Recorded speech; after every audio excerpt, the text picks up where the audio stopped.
Buongiorno e ben ritrovati con una nuova edizione del TG Flash di New Sicilia.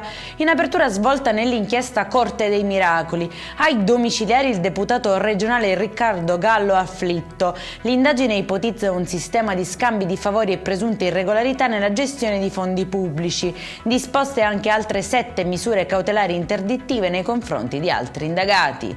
Tentato omicidio a Scoglitti, dove un 36enne straniero è stato arrestato con l'accusa di aver accoltellato un connazionale al culmine di una lite. La vittima è stata soccorsa e trasportata in ospedale, mentre i carabinieri hanno rintracciato e bloccato il presunto aggressore.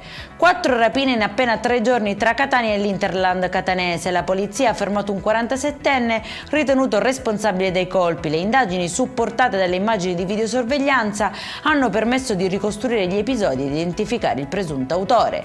Smantellata una piazza di spaccio a Siracusa, l'operazione della polizia ha portato alla denuncia di 5 persone e al sequestro di sostanze stupefacenti, denaro contante e materiale utilizzato per il confezionamento della droga.